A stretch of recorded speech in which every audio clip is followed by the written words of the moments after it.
fortune lies beyond the stars. Those dazzling heights too fast to climb. I got so high to fall so far, but I found heaven as love swept low. My heart beating. How's Cambodia? Cambodia was great. I think because I was returning there after 3 years, there was a lot of anxiety going in.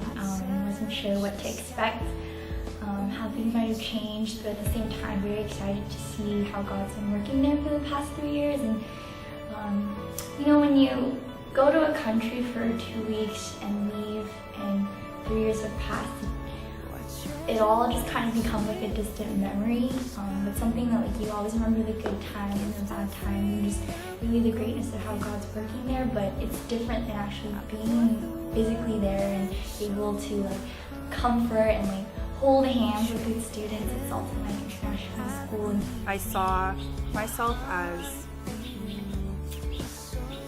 I would say, I think I just learned how to give more than to expect to receive.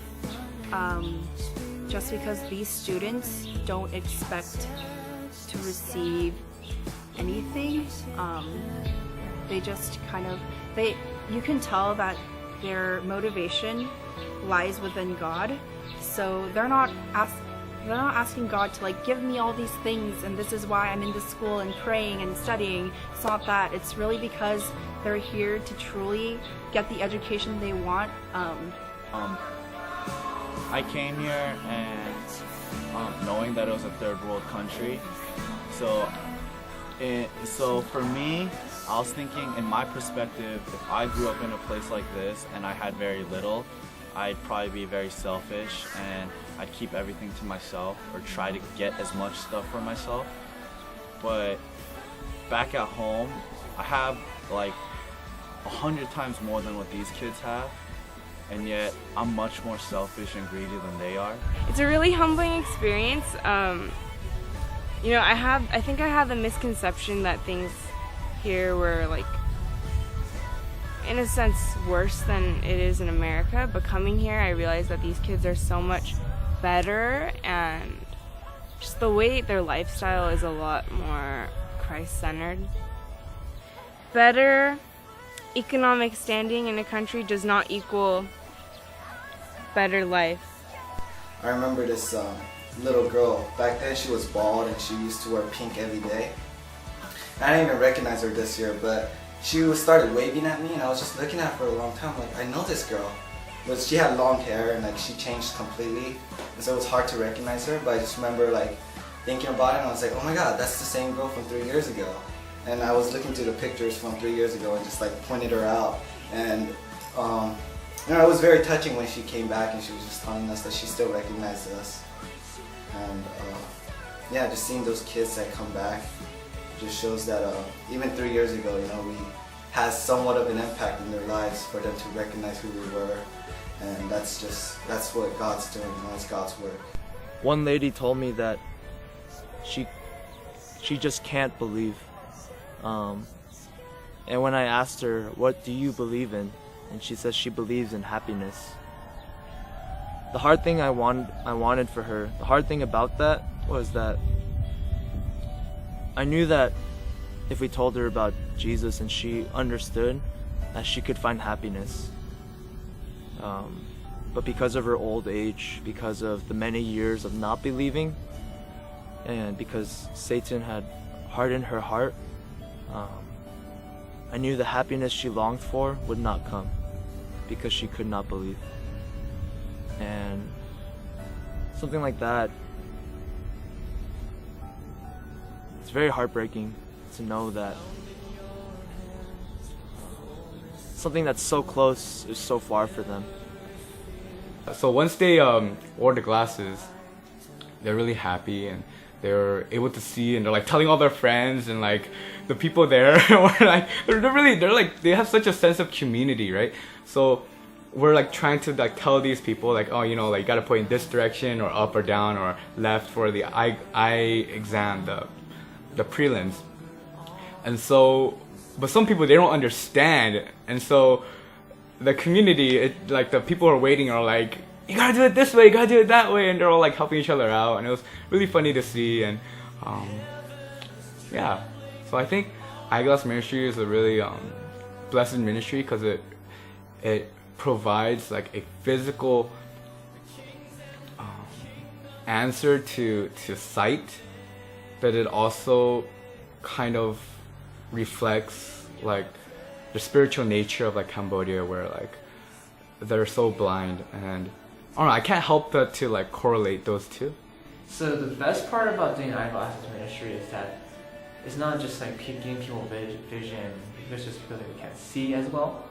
But the best part about it is when you give them the glasses and they're like surprised that they can see again, and they start smiling. I had a couple people like laughing because they're like so overjoyed that they could see, and that's what's like amazing about eyeglass ministry. It's just like, oh, I get goosebumps. It's great to know that, you know, hey, you know, God made these beautiful things, and I want you to see it too. Even though God is working through our words as we share the gospel, at the same time, Satan is at work as well. And I have a quick example. The first day, I was talking to a lady, and she didn't want to receive Jesus when I asked her. So I asked her if it would be okay if I prayed for her. And she did. She said okay. And so right when I was praying for her, the weather in Cambodia is very strange. It can change in a minute. It was sunny, but it suddenly became cloudy, and it started pouring, and it hit the metal roof, and it was really loud, and she probably couldn't hear my prayer, and so I had to actually raise my voice. On the second day, we came across another lady, and she was kind of on the fence about whether to receive Christ, and so I asked if it was okay if I pray for her, and so she said okay. And so as I was praying, the thunder in Cambodia, much like here, it's kind of distant and low sounding and kind of a thunderous roaring sound. But in this particular case, as I was beginning my prayer, I could hear a thunder that sounded right above us, and it was a more high-pitched clapping sound. And so, you know, the first time that it happened, I didn't think much of it, but on the second day, I was convinced that this was Satan at work.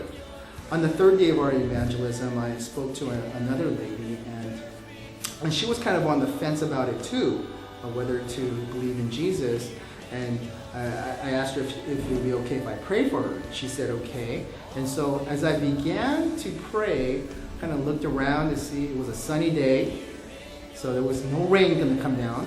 It was quiet, so no thunder.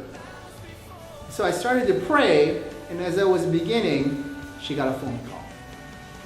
So it just reminded me of the fact that as we do door-to-door or any spiritual activity, Satan is right on the doorstep, and he wants to thwart the works of God. We need to be aware of that. We didn't come here to bless them. We didn't come here to, you know, lead them to God or whatever, but we are here, and it is a privilege to be here and to interact with the kids and to love them and share memories with them. And I really hope that we all collectively can see that these kids are so blessed and that they have so much to offer to us. And when they go out into the world, they're going to be, you know, pastors or congressmen or whatever it may be. They're going to make an impact for God's kingdom, and I think we can all follow suit, follow their example, and we all have something to learn from these kids.